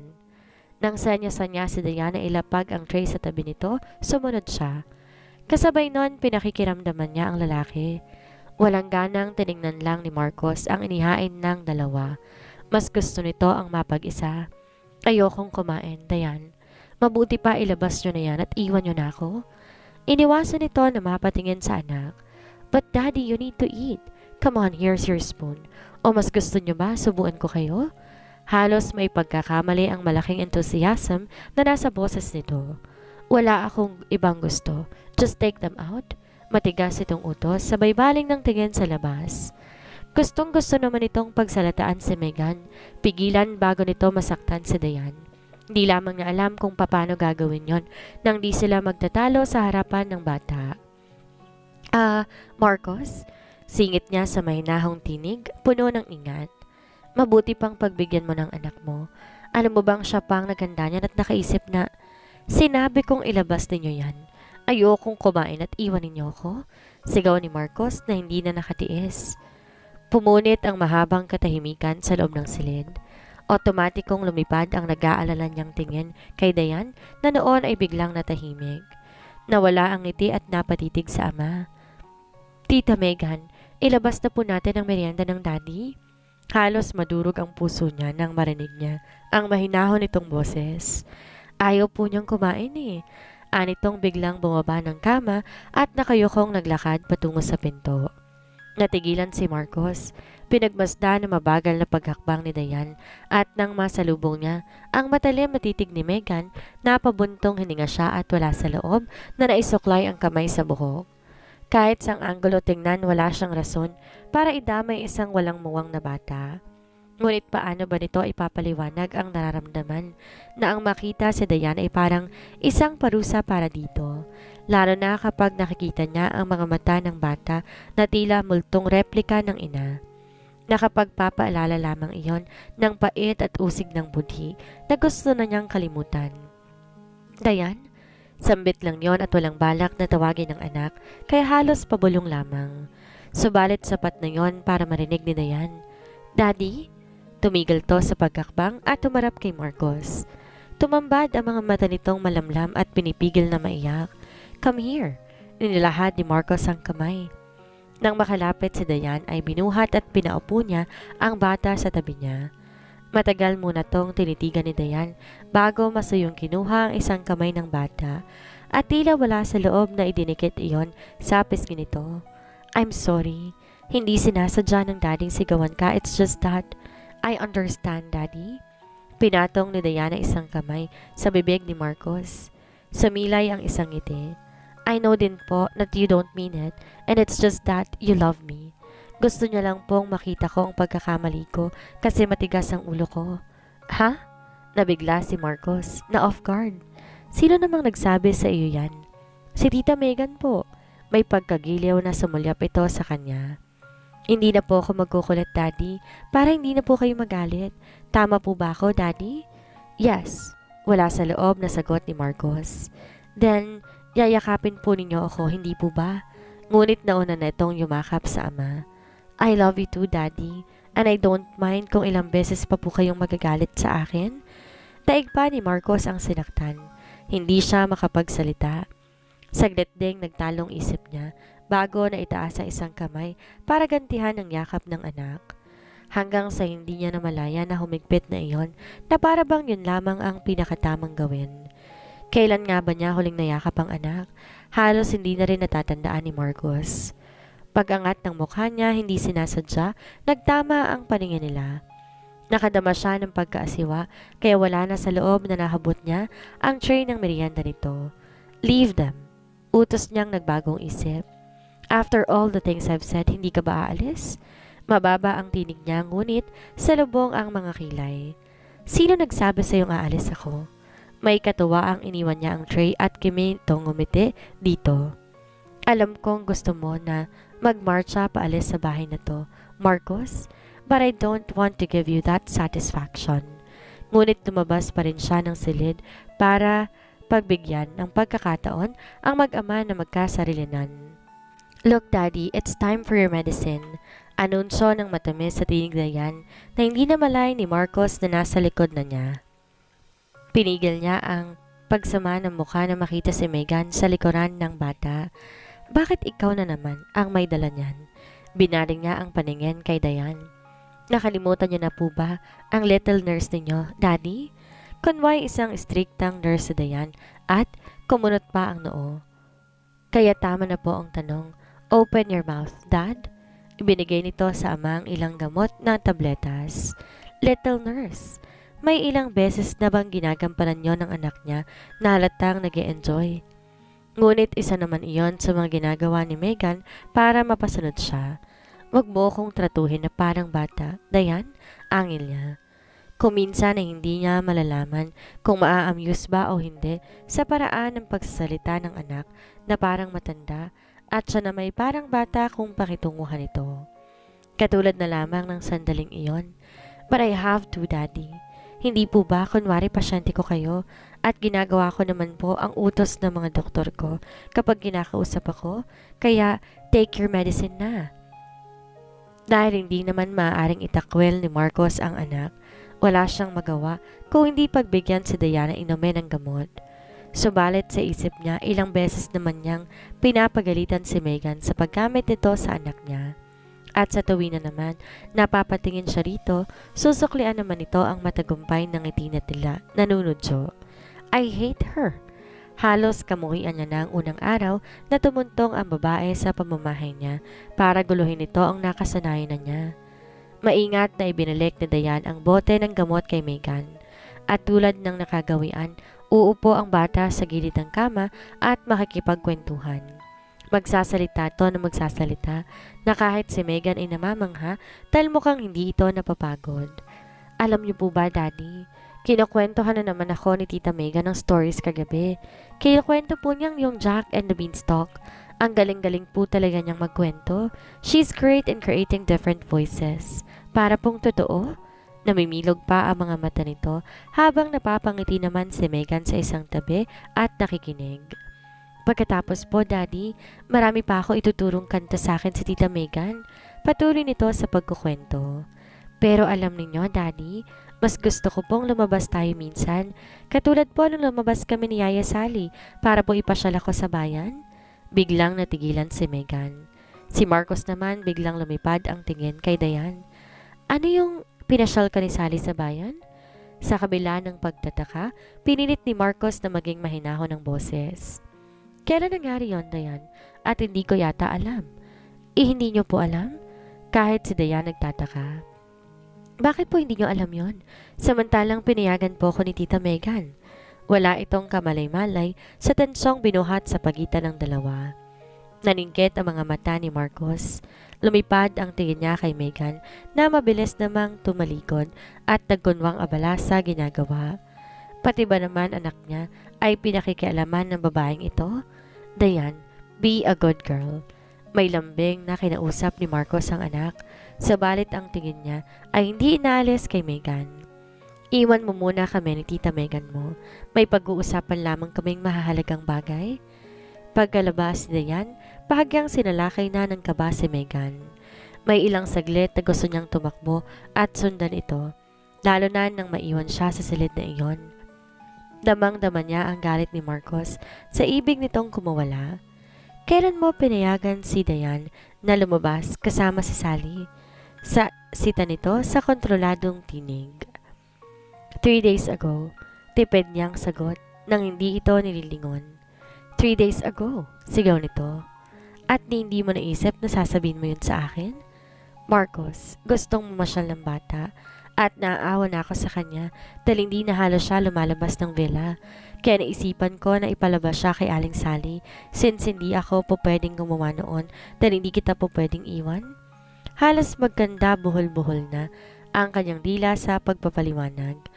At saka, sasabihin ko naman talaga sa'yo naghihintay lamang ako ng tiyempo na hindi ka magagalit. Kaya lang, naunahan na ako ni Dayan. Humarap ka sa akin, Megan. May diin na sa tono nito. Ayoko nang tinatalikuran ako kapag kinakausap kita. Otomatikong napaharap siya rito. Pinigil niya ang sariling mapapikit at pilit na hinarap ang gustong sumabog nitong galit. Ano ba naman ang malay niya na maikukwento ni Dayan ang tungkol doon? Well, kasalanan talaga niya dahil hindi siya nagtapat. Kung hindi ko siya na ipagpaalam noon, yun ay dahil sa mga pagkakataon na kung hindi ka natutulog ay ayaw mo namang paistorbo. Hindi niya alam kung saan siya kumuha ng lakas ng loob para tapusin ang pangatwiran. Is that reason enough? Ano ba naman yung ilang segundong storbohin ako para sa ganong bagay kung ikukumpara sa mga oras na wala kang pakialam na pumapasok sa kwarto ko at kung ano ang ginagawa kahit na hindi ko gusto? May katwiran doon si Marcos kaya sa bandang huli napabuntong hininga siya tsaka umamin. Alright, sinadya ko talagang wag ipaalam sa'yo. Look Marcos, kung sinabi ko bang pasasamahin ko si Dayan kay Aling Sally, papayagan mo siya? Natural na hindi. See? As I had expected. May 1 linggo pa lang ako sa bahay nito pero marami na ako napapansin. Isa na roon si Dayan na minsan mo nang binigyan ng atensyon. Kung hindi ko binigay sa kanyang privilege na maging little nurse mo, baka wala na siyang pagkakataon na makasama ka. At yung tungkol sa ginawa ko ay para magkaroon siya na ibang pagkakabalahan kaya't lagi siyang naririto sa bahay at bihirang lumabas. Para bang kung gaano ka nakakulong ay ganon din siya sa bahay na ito. Hindi mo alam ang pinagsasasabi mo. You just don't know what I'm going through. Kaya wala kang dahilan para pangunahan ako. At may dahilan ka para baliwalain mo si Dayan? Unti-unti na namang uminit ang ulo niya at nagiging sarkastiko. Sure, Marcos. Wala nga akong naiintindihan sa ginagawa at pinagdadaanan mo, pero hindi sapat para iwasan kong gawin ang sa tingin ko ay makabubuti sa anak mo. Nurse ka lang, Megan. Baka nakakalimutan mo yan. Tuluyan nang nagtaas ng boses si Marcos. And that does not give you the right to decide what is right or wrong for my child. At kailan ka naman magsisimulang magdesisyon sa anak mo, Marcos? Matigas na rin ang boses niya para bigyan ng diin ang katwiran niya. Kailan ka magkakaroon ng panahon para alamin kung ano ang gusto at ang kailangan niya? That is none of your business.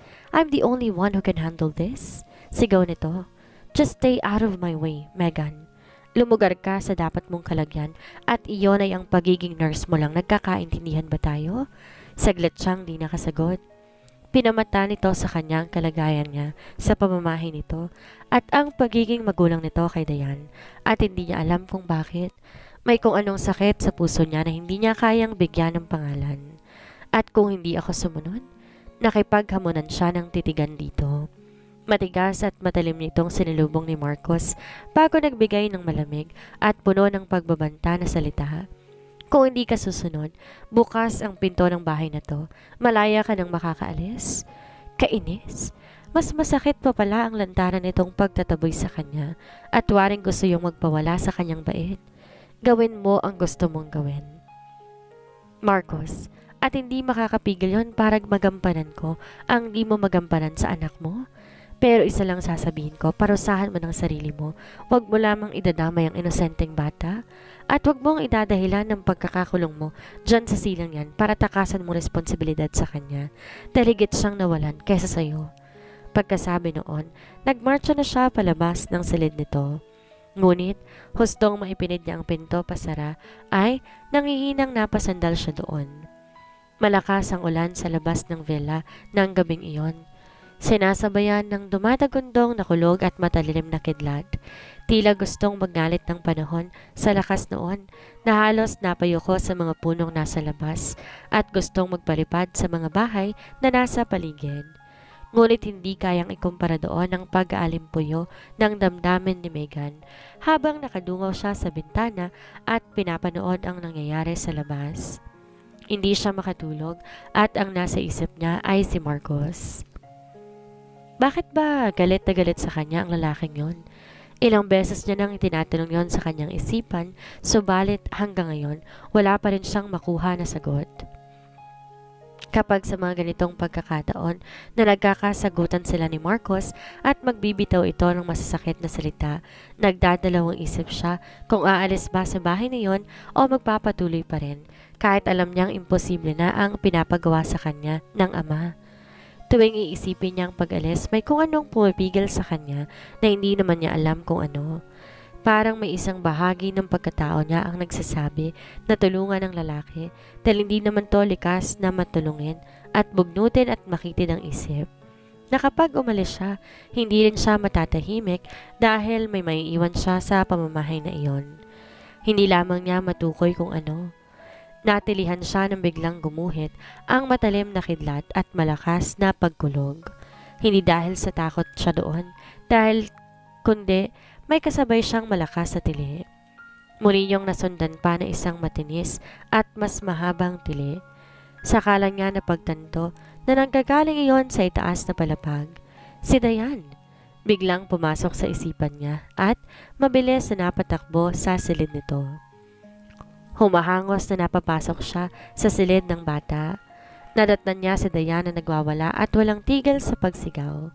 Kasama nito si Minerva na nasa isang tabi at nakatulala lang kay Dayan. Anong nangyayari dito? Nag-aalalang nagpalipat-lipat ang tingin niya sa mga ito.